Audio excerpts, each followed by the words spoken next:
Welcome, everybody, to another edition of Salute to Industry.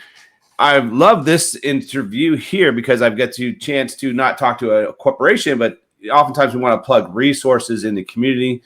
We have a recent partnership with the Special Operations Transition Foundation, which is a big mouthful. They go by SOTF.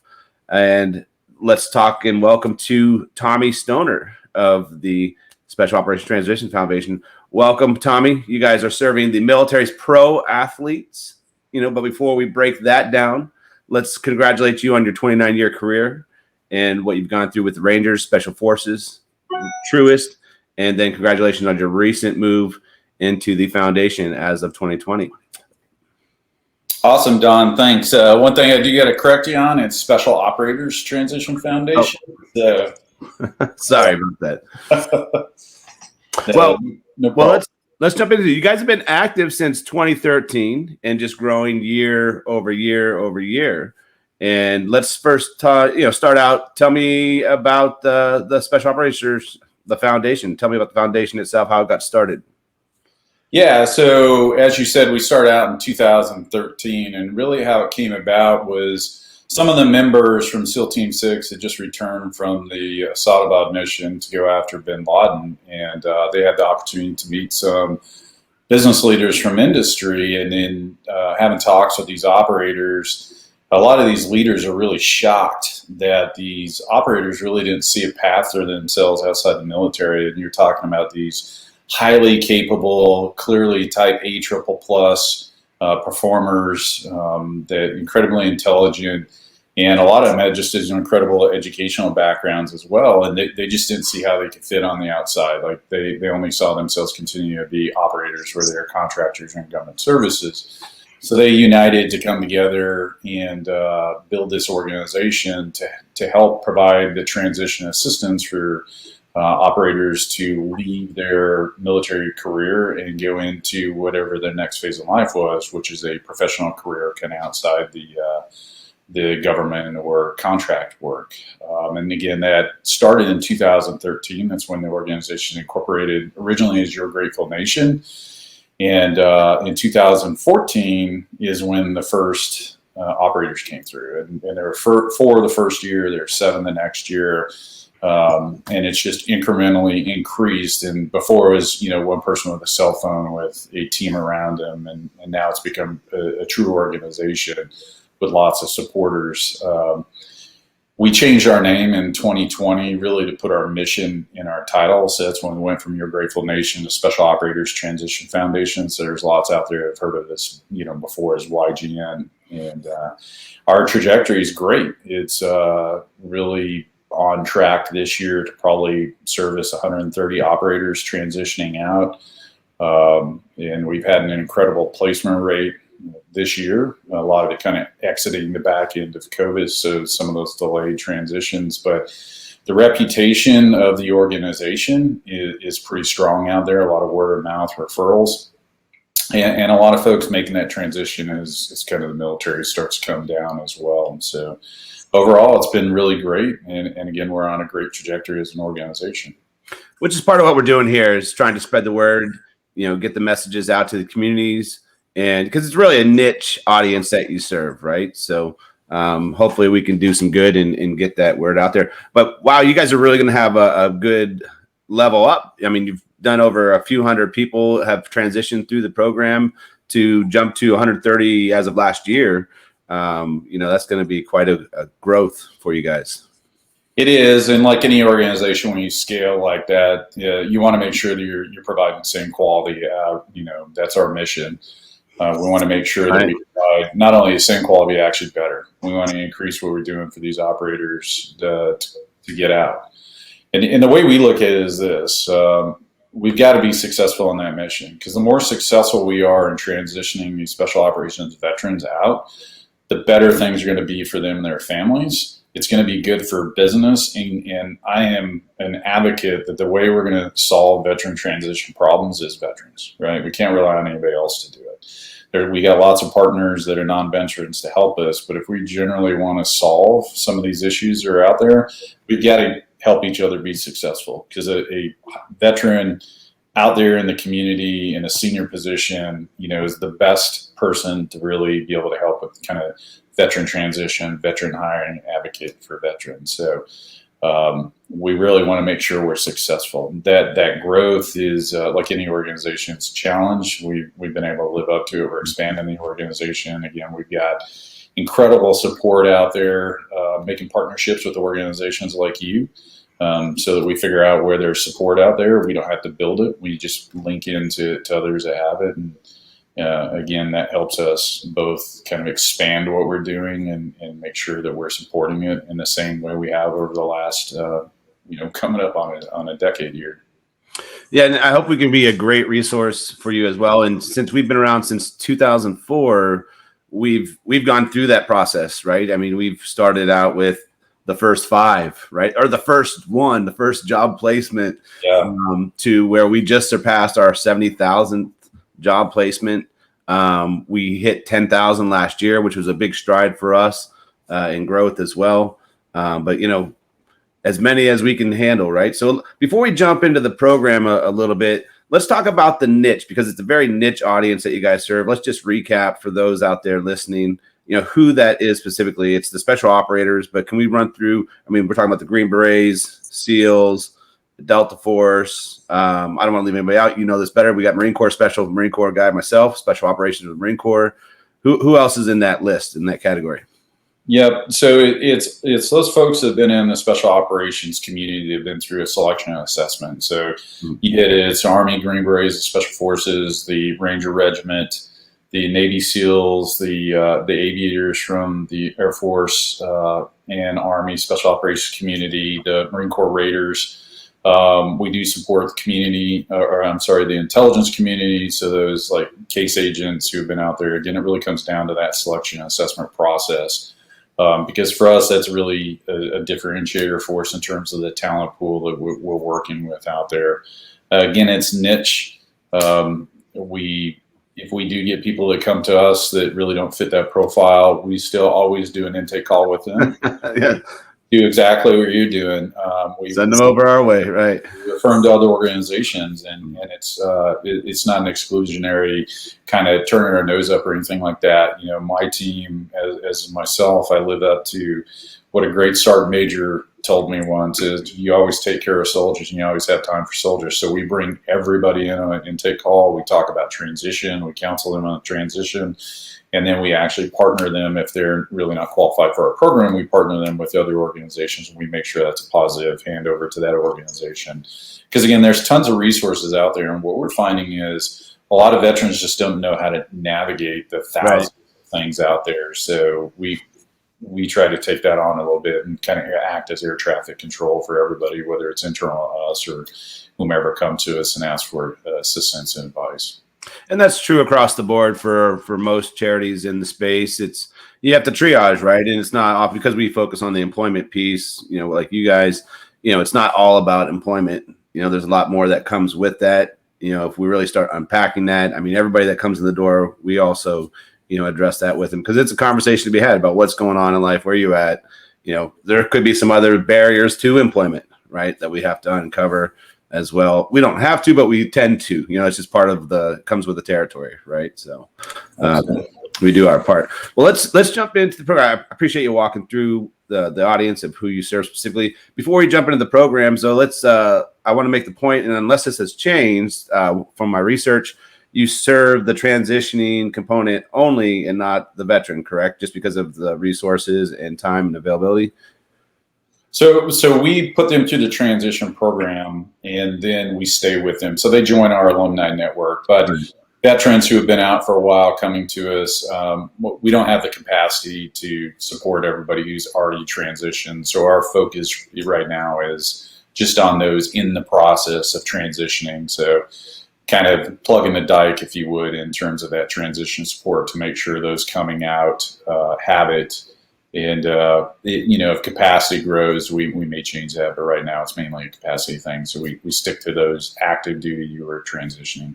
Well, and that's where our types of partnerships come into play, right? You got us, you got the Hire Heroes out there, so we always like to, enjoy these types of partnerships, and that's where a lot of our referrals come in as well. But let's talk. Let's jump into the program. So I appreciate you walking us through the intros, the audience. Let's talk about the program opportunities a little bit. Can you unpack the 4 phases that we have in the programs?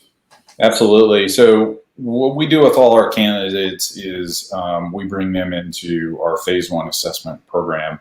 One of the things that's a little bit different is we don't try to replay some of the things that are taught in the transition assistance classes. And you can argue whether those are super effective classes or not. We consider them the basic training, so we don't try to repeat those. What we're really trying to do in our program end to end is really help this veteran understand themselves, understand what their motivators are, what type of environment that may look like, help them narrow down what they may want to do based on kind of those motivators and environments, and then start to make connections through our network into these areas so they can explore these areas, right? So if it's technology, what's it like to go be a project program manager in a technology company providing technology support, or maybe it's the medical field, or maybe it's be a consultant. So we help them meet connections that can have these conversations, mentorship, these business advice, career advice on these different areas, so they can start to narrow it down, and then ultimately help turn those networks into hiring networks or hiring opportunities, and then work with them through that hiring process in terms of, really focusing down on the documents they have to produce, the resumes, preparing for interviews, helping them to understand compensation packages and providing negotiation advice on compensation packages, and then staying with them for a period up to a year to make sure they have a good transition and assimilation into and integration into the organization they just joined. So our phase 1 assessment is really helping those operators understand themselves. So part of it is helping them to understand what are the family situations, their financial situation, truly understand it. As you well know, that's a huge driver in a lot of the decisions out there. It also, helps us understand that, hey, how stressful is this decision going to be made based on a financial situation? How much savings? How long can they go without as we're trying to find that right placement? And then what's kind of the compensation level they're looking for. And it's not all about money. It's like, what's going to make you happy? What are your needs type thing. We also really work with them on what's the location you're going to go to, because it's, in our opinion, it's one of the biggest drivers on your opportunities is where you put the pin on the map. Yep.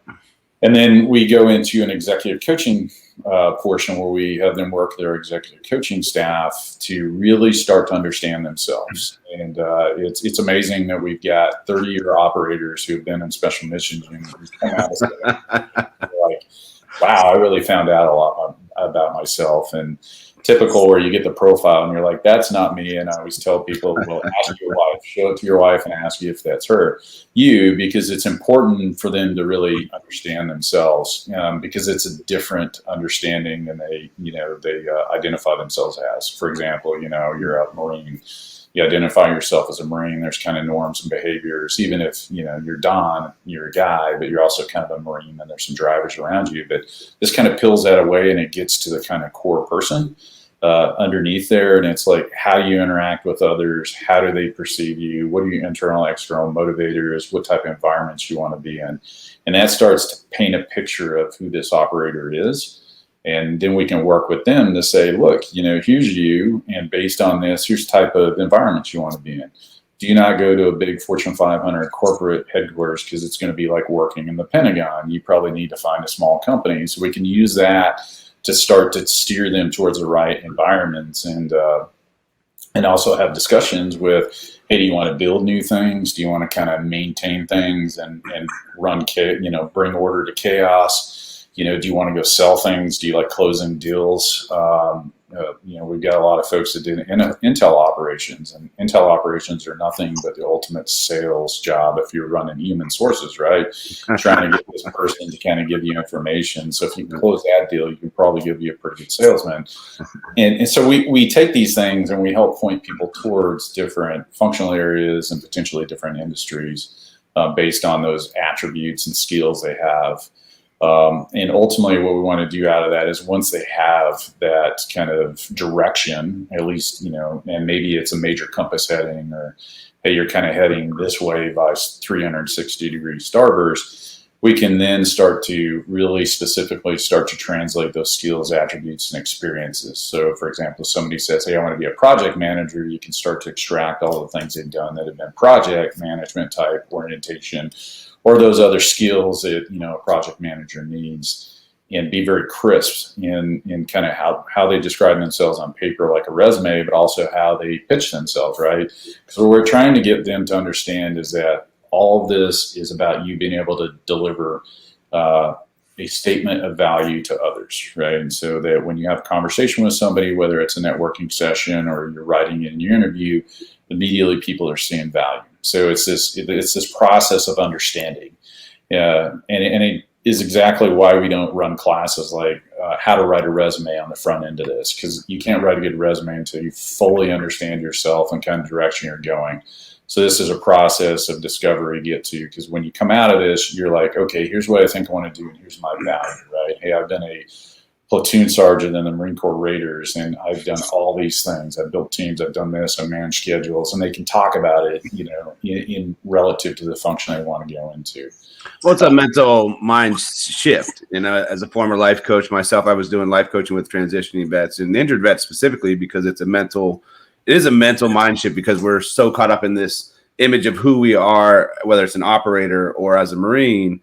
Now I'm Don the civilian, and how does Don the civilian have to operate? I'm going to have to operate differently than I did inside of service to navigate the world, right? And that's part of the process. So it's great that you guys do more of a holistic approach to this, but that's very in-depth, right? It's a very in-depth process to go through with someone.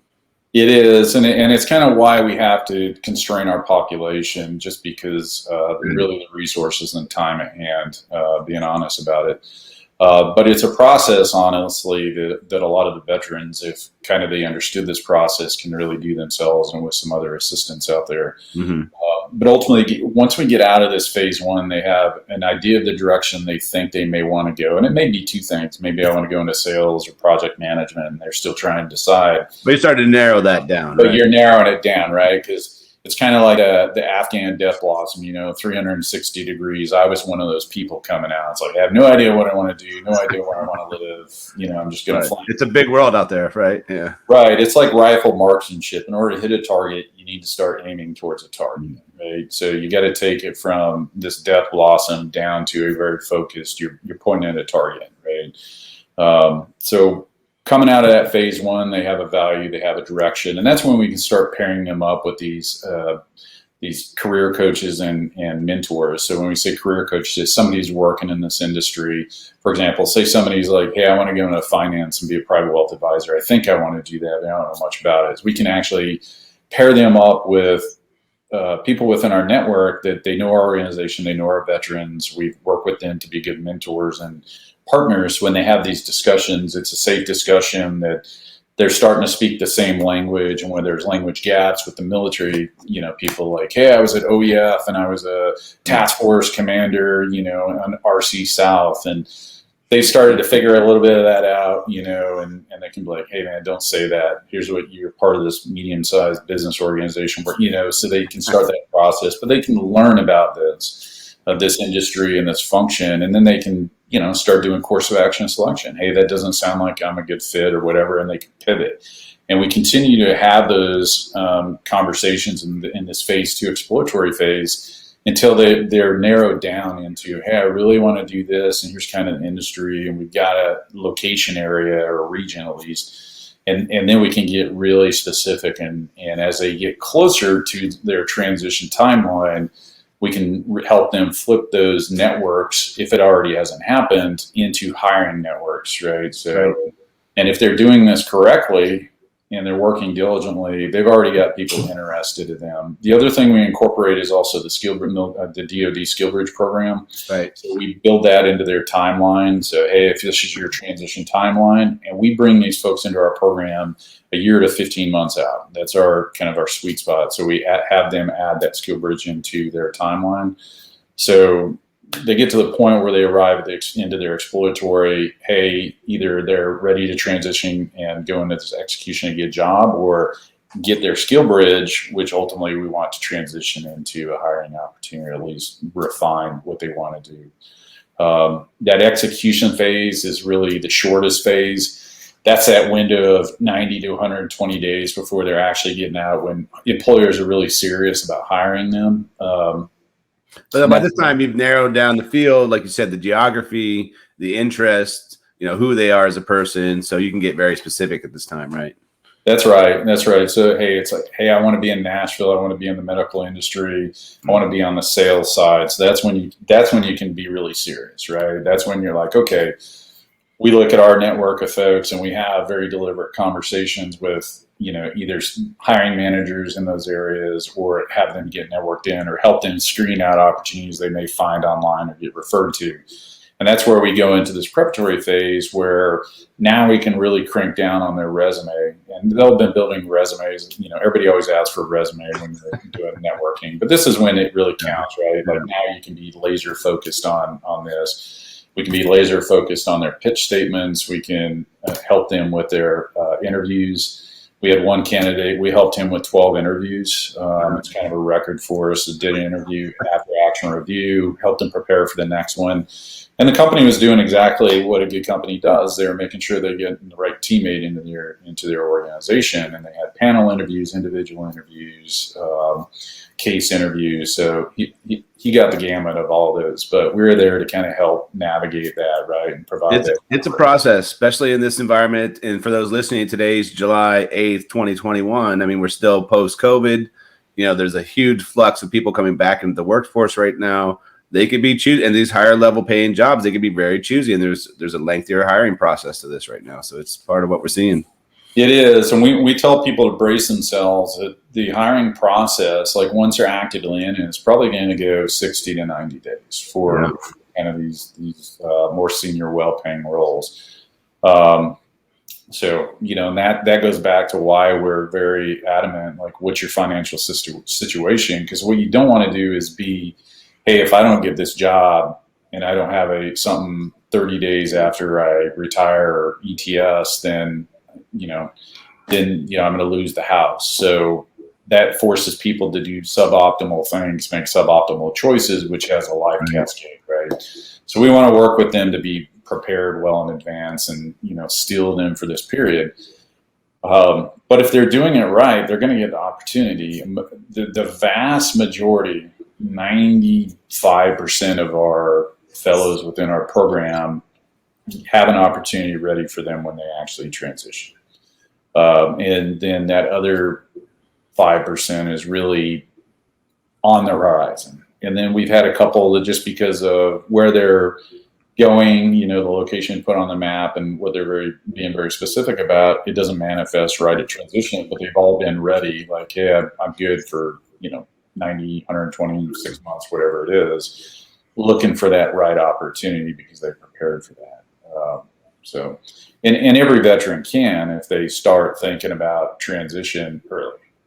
And that's what we really focus on overall.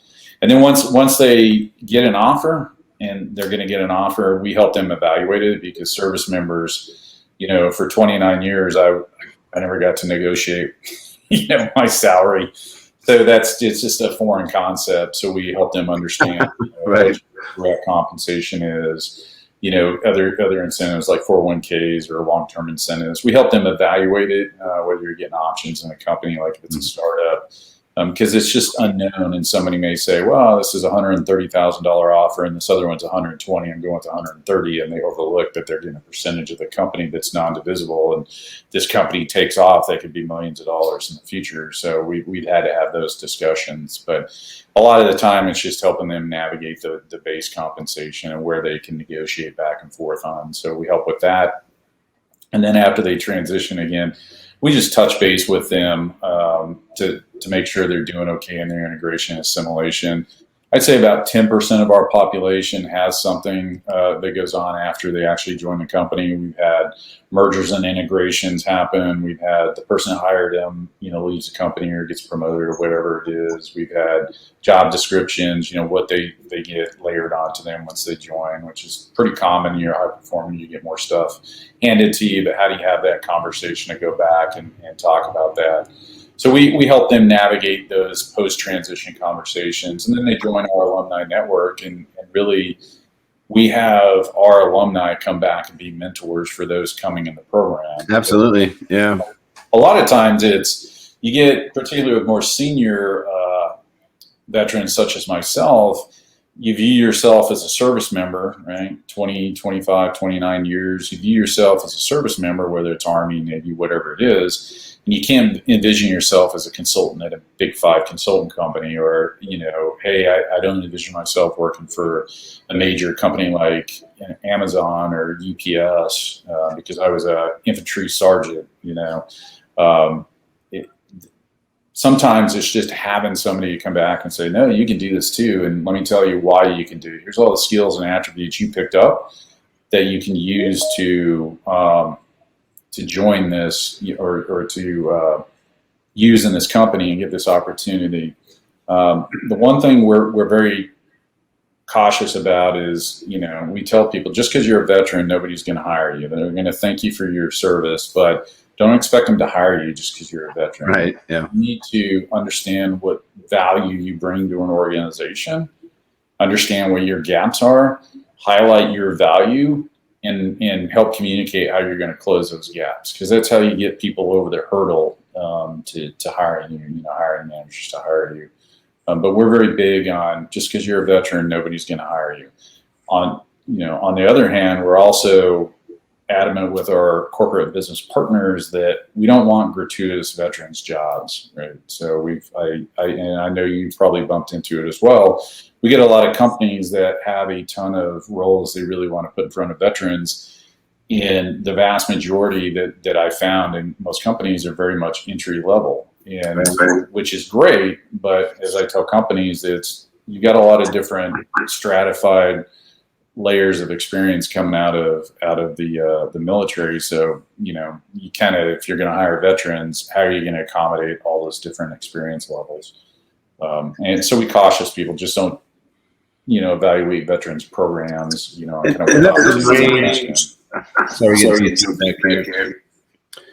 that's the range of people that we're seeing from the junior enlisted side. And it really depends, because with the special operators, they're more likely to have been in service for some length of time, right? Whereas you have your junior enlisted crowd that maybe done the 4-year term and they're out. This is the differences that we're talking to, and that they have different sets of challenges based upon the time that they're in, because they're going to be younger, less experienced, and they have different challenges in getting. They're going to be finding those entry level jobs is where they're going to be entering the marketplace at. Where the operators are probably going to have a great different skill set, and value to bring to a corporation that's going to put them in a different class of employment. And so that's part of that transition gap as well that we see happening. Yeah, absolutely. If you've been in the service, like when I joined, I did my initial enlistment, I was relatively parallel, to an entry level job, probably a little bit more leadership and maturity. But, what we talk about is find something that's comparable to your experience level. Right. Just because you're a colonel in the Army doesn't mean they're going to hire you to be the CEO of a company. That's not what's going to happen. It's just, but by the same token, this sergeant major doesn't need to be sitting next to a 22-year-old who has 0 work experience and just graduated college, right? It's kind of value that level of experience.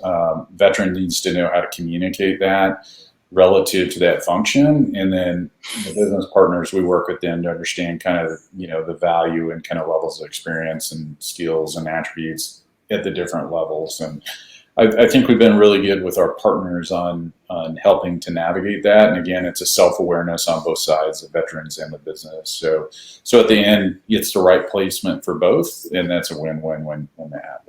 And that's what's meaningful. We always try for meaningful career development, right? Now, if you need a job to get a job to pay bills right now, let's go out and get you that while we work on the career development aspect of that too. So, it depends on the circumstances that you find somebody with. But we oftentimes, like you're saying, spend a lot of time coaching the employers that we work with. We have thousands of employers that work with us here at VetJobs. I mean, it's encouraging them to create veteran resource groups because there is that assimilation process that you're talking about. And well, kudos to you guys, because this is one of the most in-depth employment programs out there. High touch. You guys are very high touch, and you go very deep and wide. So there's a lot of work that you guys are doing that you're not going to find a lot of other organizations going to that extent. And look at the cascading effect that you guys have, just the network effect of your alumni coming back to engage the audience exponentially. That's just going to keep growing and growing and growing. That's going to create more opportunities for your audience and the people that you're working with. Absolutely. And, the one thing, like our board for the nonprofit and myself, is we want to get to the point where one day we can go away, right? Like it's like the typical special forces mission. Like if we're doing our job right, this goes away because we put senior leaders out there that can do this for us, right? They're in a position to really help with veterans hiring and helping to screen veterans, because again, there's good and bad veterans out there. So just because you have the label of veteran doesn't make you, the best worker out there. But we can get the right people out there to really kind of further this mission naturally. Yes. The statistics out there aren't in our favor at this time. If you actually look, like C-suite of Fortune 500 companies, it's a percentage of a percentage that have military experience at all, right? It's crazy low. And then you start talking about senior managers in most corporations, and it's single digit. It's like 1%. And then you start talking about veterans population in general. And I think the latest statistics from last year is it went up just because with the downsize, there's more veterans out there. I think it's in the neighborhood of 8 now, up from about 6.8, in previous years. So it's went up a little bit, but that's less than one in 10 people sitting out there as a veteran. So being able to relate, like, oh, you're a chief petty officer. Okay, I can kind of understand that what you're doing at that level and kind of what it means to be successful in the military, or hey, you're a sergeant in the Marine Corps. I mean? So there's just that background to be able to kind of understand a little bit. And again, just advocate for veterans causes through veterans resource groups or just direct hiring processes. So one day we hope to get there, and all organizations like ours can kind of go away. Definitely future aspiration. But I think we can get our operator population there sooner than nationwide. But we really aspire to be the ideal of kind of how we transition veterans. Just holistically get folks out there and kind of get them integrated into a new career, just not a job, but a new career. Yeah, and that's that big point, that big conversation we have is, what do you want to do when you grow up? What do you want to be when you grow up? At this point, and we all have to go through that at some point, right? The reality of it's a long road. We have a long life ahead of us, we hope, and it's all about the journey, right? And so we always hope to facilitate that growth. And you're going to see it too. Someday you guys are going to go to the point where you're going to have people coming back in the program again because they're moving on up in the career development process. And so I look forward to seeing that growth for you guys. Now, before we do a quick wrap here, I appreciate you walking through the phases. And again, hats off to you guys, because this is one of the most in-depth and high-touch programs I've seen out there in the space. But I got to ask you a personal question. So as an alumni yourself, why come back to the foundation? You had a nice job over at Truist. You must love what you're doing over there, but why come back in and work at the foundation level? Yeah, it really comes down to, I went through this program in 2015, 16. So when it was Your Grateful Nation, helped me make that positive transition. And the previous executive director had wanted to move on to work on a business that he had developed and was growing. And it really provided me the opportunity to come back and give back to the organization and bring that knowledge from my own personal transition and working at SunTrust Bank and Truist Bank and working with the veterans team there and the very robust veterans network here in the Atlanta market, and bring that into our organization to really help chart our future to sustain the growth. So there's really an opportunity to kind of come back and give back to the team. And I think, like a lot of operators, even though we're ready to move on to another phase of life, that phase of life of being in the military is over, but it's kind of giving back to this family that's, the special operations community that I came from and lived in for so long. So it's awesome. Every week we get to see folks placed and just see the energy that they have in getting this great career again. Somebody that never thought they could go work in a Big Five consultant. Next thing you know, they've got an opportunity at a Big Five consultant, and to see that excitement.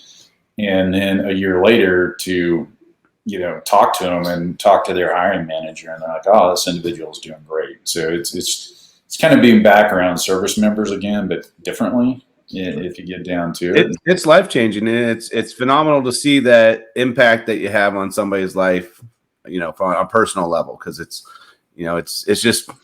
part of the camaraderie of being around and being involved and being of help and of service, right?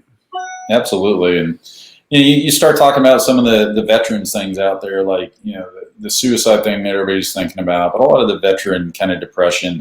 I think there's a couple things to it, right? It's being disconnected from this kind of purpose and passion, whether you like being in the military or not. There's so much about the Army I did not like, standing in line, formations. I didn't like that, but I liked being around people that, they weren't of blood, but they were my family. I like the higher purpose of the organization. I think being disconnected from that is a huge driver. And the other one is being valued, right? And feeling that they're valued when they transition. And if they're underemployed, I think, that's where a lot of that depression comes from. So if we can cure the underemployment, right, make sure that they know that there's this team and family still out there, and they can find, even if it's not connected back to veterans, find another purpose and passion and get connected. So the combination of, that kind of purpose and fulfillment in their employment, finding, a future purpose in whatever it is, whether it's community related or doing something like I did, which is kind of give back, it fills the cup, right? And kind of helps maybe not eliminate, but definitely get rid of some of those drivers that I think drives to a lot of the behaviors we see in the veteran community. Yeah, it's tremendous work that you guys are doing at the Special Operators Transition Foundation. And I just want to, again, thank you for coming on here. Now, to wrap up, can you tell the audience where they can go to sign up for services? Yeah, if you're a member, just go to our website. It's shown there on the screen, www.sotf.org, and read about our organization and click the tab process, and that's where you can sign up for the actual services of the program. And if you're out there and you wanted to support our mission, whether it's be a mentor, if you're a business that's interested in hiring, we have the link up there as well. And if you want to donate so we can continue to run this organization, it's also on there. So anything you do, again, help make a positive transition, it's right there on the website. So. Well, we look forward to working with you guys, watching your growth over the years to come, and just being another resource for you guys as well. Tommy Stoner, everybody. Tommy, congratulations on the 29-year career, your truest, and your transition yourself back into the foundation. I'm happy to see you land over here and doing some great work. So, thanks, Don. Thank you.